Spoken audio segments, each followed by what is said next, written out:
Up here in the sky, 11,758 feet, 79 degrees, and very, very sunny.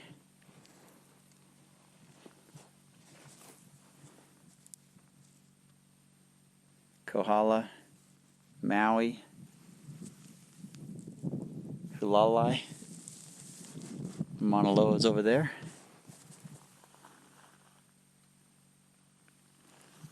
We ascended pretty quick.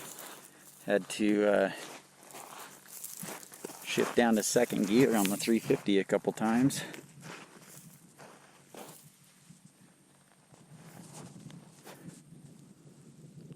Yeah. This is where we come to see God. Up here with God. Amazing. Wish you were here, Scott. But I know the track was awesome today. And you probably had an awesome time on your side-by-side.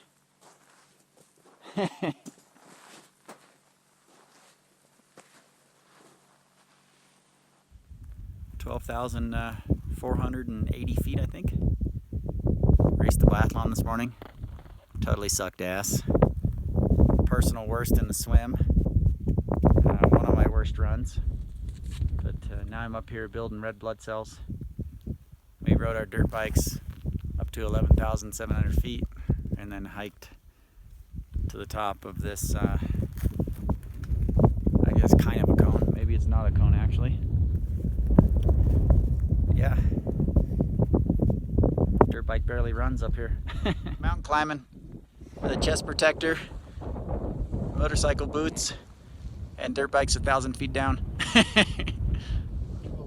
Woo-wee! Starting to dry out. Okay, climb that on foot. Just below the snow. You can see a little bit of snow up here in the corner. Probably not in the camera, but only about 100 feet below snow. The next peaks over are in a little bit higher moisture area, so they have snow on them still.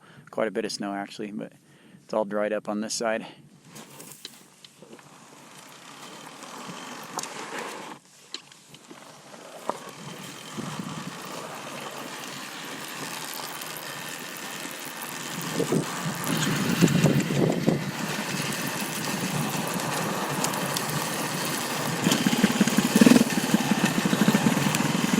Yeah, my 350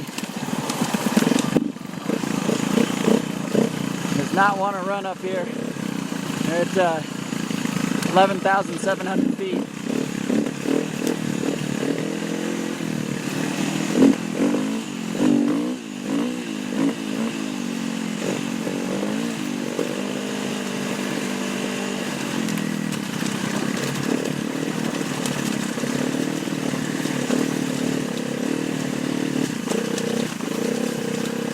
Wanted to stay running.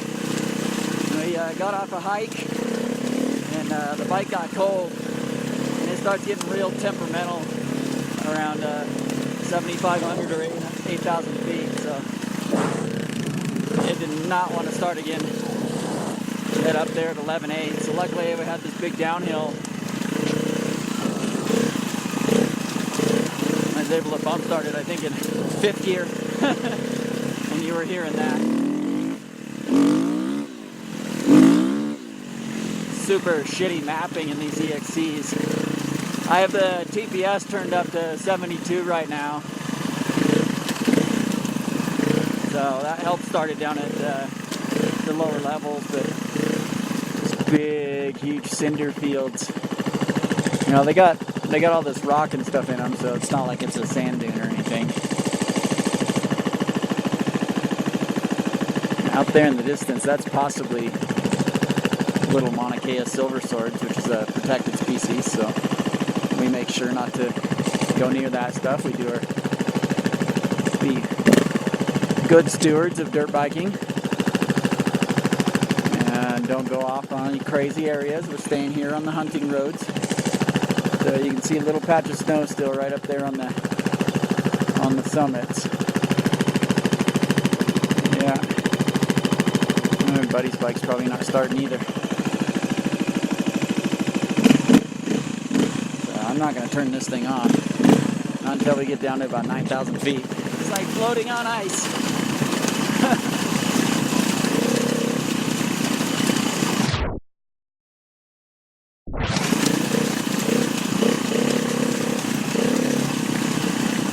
Seriously, this is crazy loose and soft. Can't even describe it.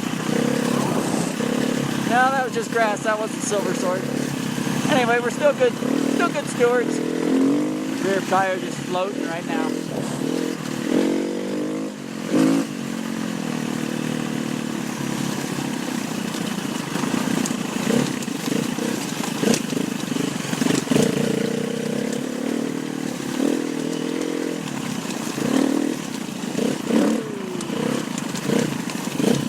So that there is the Mauna Kea silver sword. You see how there's a big silver bottom and it's got these little things that stick up. So yeah, we don't go near those. Now our guy's getting rescued up here. 4x4 broke out the ball joints on this road. This is gnarly stuff, man. I know it don't look like it on camera, but it's pretty gnarly up here. Just floating on marbles. Alright, so this looks like a pretty simple road, but going up that back there actually got stuck. Like, I don't have that bad a tire on this thing. It is at 14 psi, but it just digs. It's an endless sand, and the rocks don't let you get the traction. As in first gear, basically sitting on the rear fender, kind of like you see the pro enduro riders doing, like at Erzberg or something when they're trying to go up those steep hills. And it just would not dig. I had to turn it sideways. I had to get off and I had to push. See the clouds building on it there at the lower elevations, like 7,000 feet. See the other volcano over there.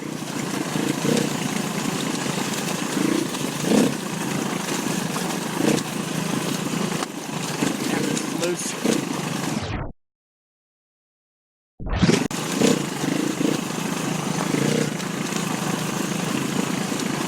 Mauna Kea 200 happened, it's all shut down now. Well, when the Mauna Kea 200 was going, this was all, you had to run moose up here. They completely basically destroy a moose and a set of tires. Totally roast them. You just come around the corner. Now those rocks are like, I think it was like as big as my tires.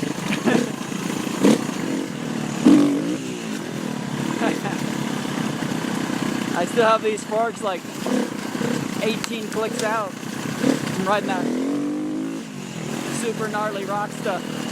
So I just pretty much absorbed these.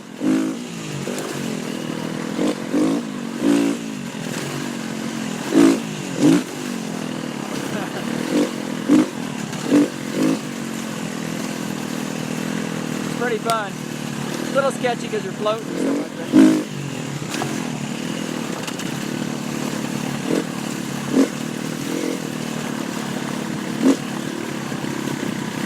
The rear brake is entirely useless in this stuff.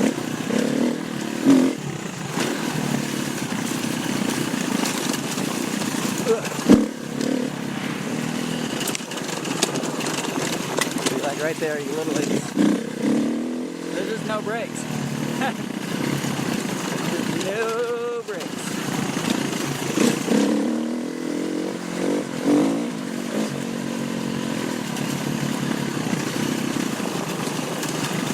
Nothing. You can't even think about hitting the brakes in this thing.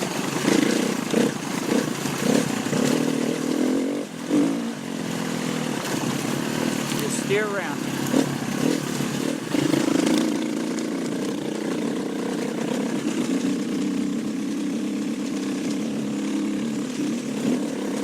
Still at about 8,000 feet, so the L350 don't have a whole lot of horsepower.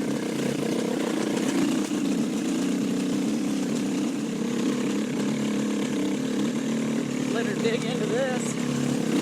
Spinning and spinning and spinning. Have a look out here. This is cool.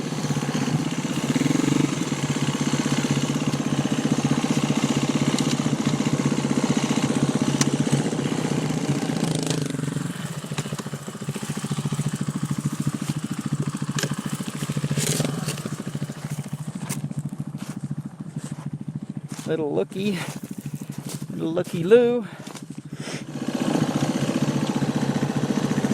Pretty cool.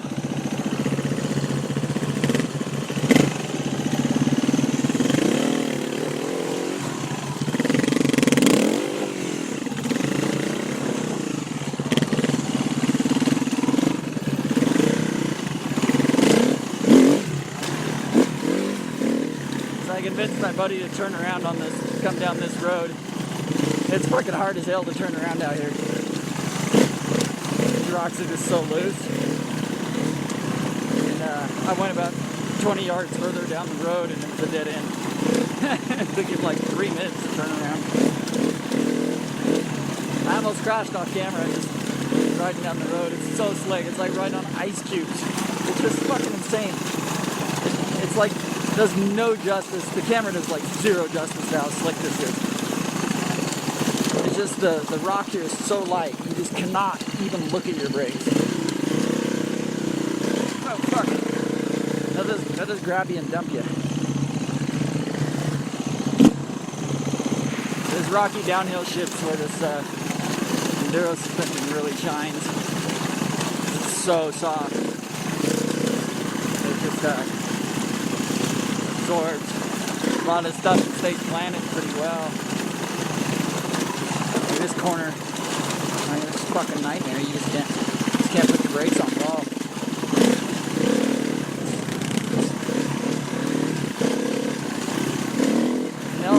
They'll sneak up on you pretty quick. You go, oh, cool dirt. You hit it like this, and then holy shit, there's a big rock there. And next thing you know, you're just skating down the hill with no brakes.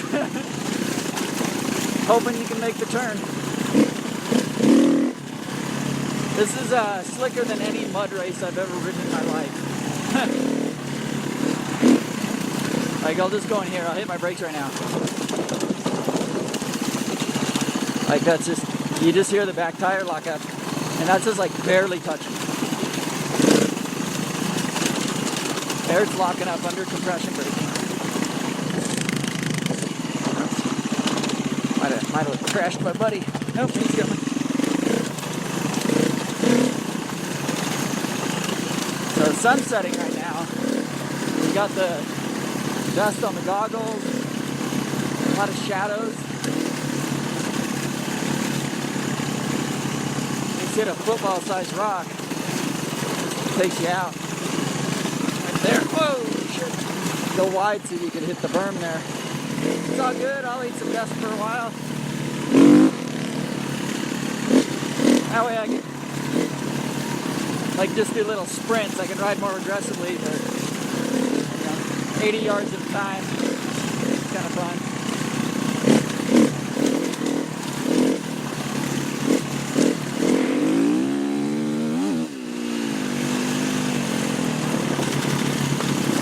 Oh, shit! See that? You know, you're just getting a nice controlled drift. Like, one rock just comes loose. Fucking head. It's not gonna pucker your asshole. It's so slippery.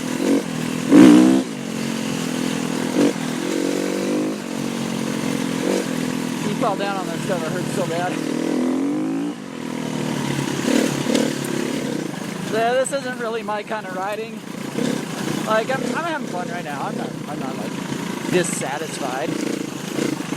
But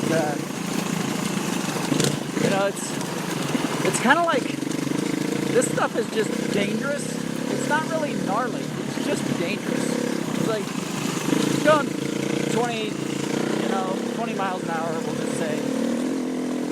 And I can go faster. But if you crash on this, you're just fucked. And there'll just be like a, you know, an invisible rock around the corner. Like that right there, there's just like a softball. You can't even see it because of the shadows.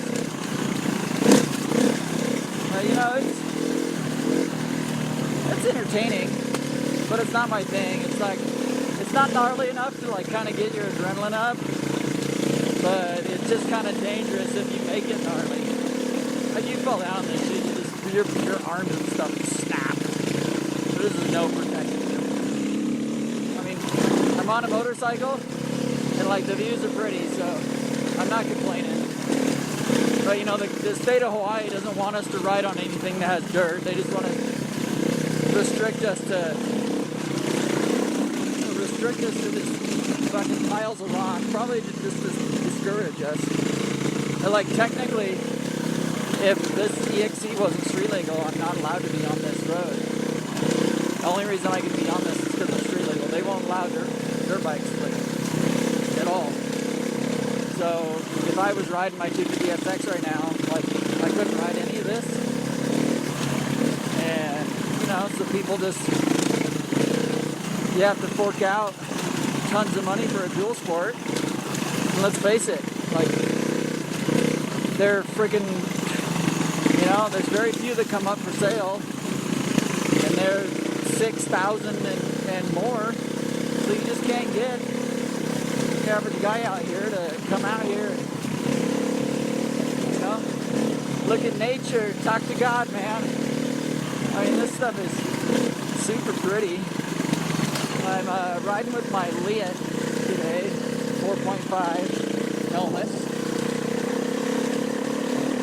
And I really like it. The shell of the helmet is really, really small. And so it's really light and maneuverable on your head. But drawback to that really small freaking shell, sorry, I was choking myself with it. I put it on too tight. Problem with that really small shell is the goggle port is really small. And kind of the place that I like to sit it on my head, the goggles don't really fit in the port. It's almost like I'm gonna get a kid's goggle. I've never been down this before. This is cool. This probably goes all the way down to the highway.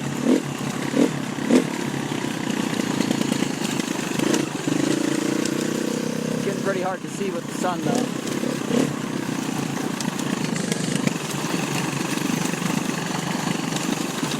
Far from my buddy. Yes. Getting a little too gnarly to ride solo through.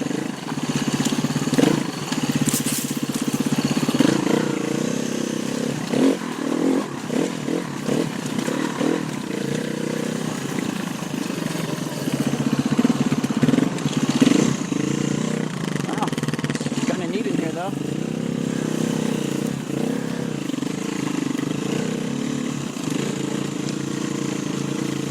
Yeah, cool helmet, lightweight, you know, nice kind of for trail riding and stuff because you don't have this heavy thing on you.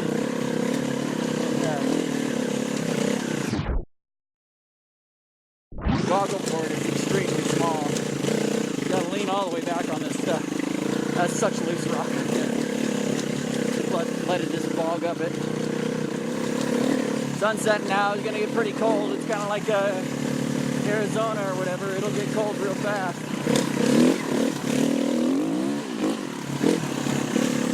So I bought a Rekluse clutch for my 250, and I'm gonna put that in that bike this week.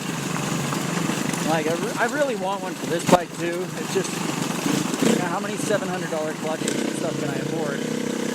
But it's gonna be really good for me on the 250 because when on the motocross track, when I crash, it's because my clutch hand starts getting sore and I start stalling the bike, and it, you know, skid into a corner and I fall down or whatever. But where it would work really good in this stuff, you know, is you could run it just a slight gear high, like I'm in third right now, so that I just don't jig through, so I can stay on top of these rocks, because you just can't do wheel spin in this stuff. It throws you everywhere. So you bog around, but then like say I'm going up this hill, like you could just lug it down and it will slip the clutch like the perfect amount. I wouldn't have to shift a second right there. They're super cool. If you guys have never ridden with a Rekluse, I highly recommend it. I'm not any kind of an expert on them. I haven't ridden them very much. But if you don't know anything about them, they're auto clutches. And the clutch lever over here functions exactly the same. But literally just ride the thing in one gear all the time. And like I could just roll up here and just roll to a stop without pulling my clutch in. And then just take off in third again, which I didn't do because it would have died. But it auto slips. So it's really good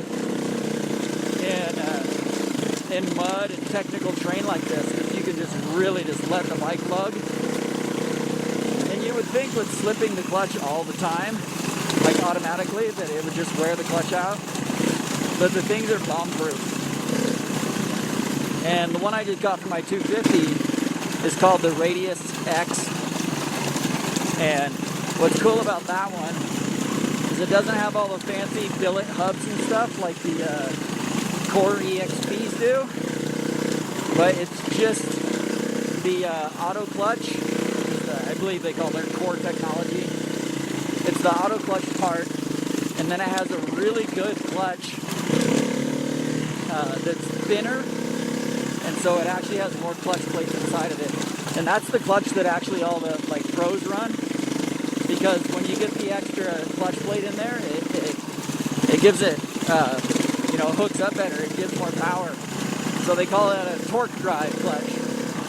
So the Radius X that I got for my 250 has the auto clutch and the torque drive clutch, and it's a little bit cheaper. So I think they retail for about $6.89. I didn't pay that for it. My shop takes care of me, but it was still really expensive. And I'll be able to ride like my 250 basically on the whole motocross track in third gear without using the clutch. And I mean, basically do the whole shot and then ride in third gear the whole time. So I could just get into the track here. Has some gravel and stuff in the corners. And they get pretty slippery. And on that fire breathing two-stroke, that's like you're just not making any traction. So if I come in them and just roll them on in third gear and I don't bang the clutch, get rid of my old ways, my old years of riding 125's ways, then I can go faster, safer. Coming down into the lower elevation, not even really close to dark. I guess it's close to dark, that's not true. But you see how foggy it is down here. Lay on these logs over here. A couple different ways to go over them. You can kind of pull a wheelie and hop over it like that. Or you can kind of center punch it with the front tire. Just let the suspension absorb it. That. Probably just hit it straight on. Bottomed out on it. Too big for that. I don't know, I use kind of a combo of them. I probably do the little wheelie version most, just because it makes it feel a little bit more like a jump. Kind of fun. But the smoothest is to probably hit center punch it with your tire. I can't remember what the technique's called. It doesn't really matter, but you just hit it with your front tire like that and it just goes straight over it. I got whoop-de-doo.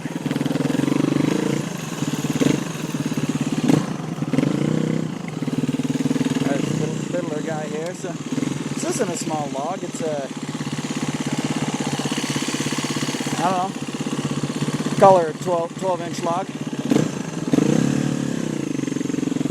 Looks like we got a little double log here. A little campfire. So that was just clutch up a little bit. All you gotta do is just, I'll do it like 3 different times here. So a little clutch up gets your front tire to hit the front.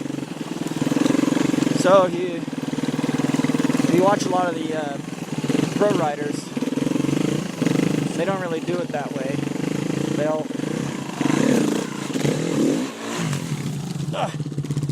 They don't do it like that.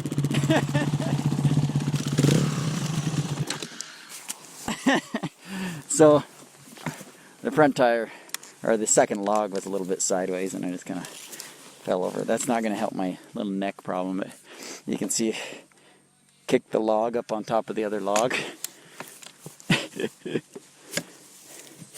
Look how hard my front tire dug through the pit there. Totally kicked this log up.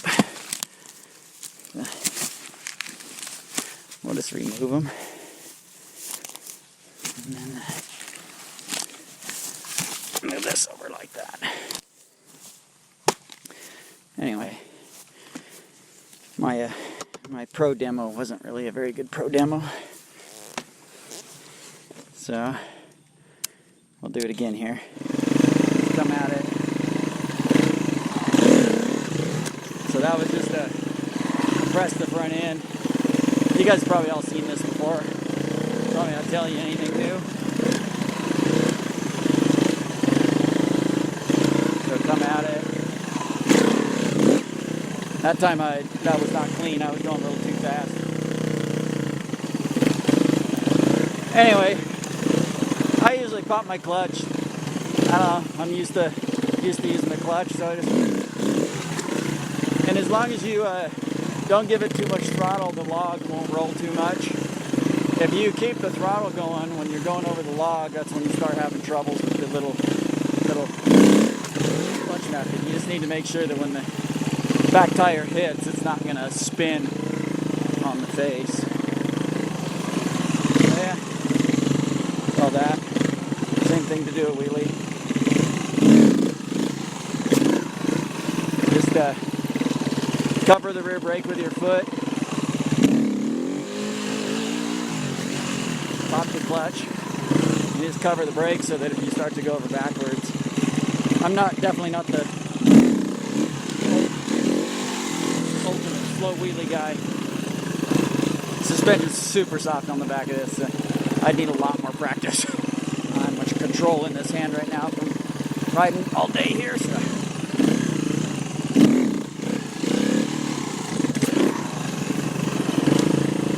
Maybe my ankle just doesn't. Maybe I need to lift my brake pad a little bit. My ankle just doesn't hit the rear brake real well when it's up that high. Alright. I better get home. Get home, it'll be dark. Go over this little log here. I got a torn up tree.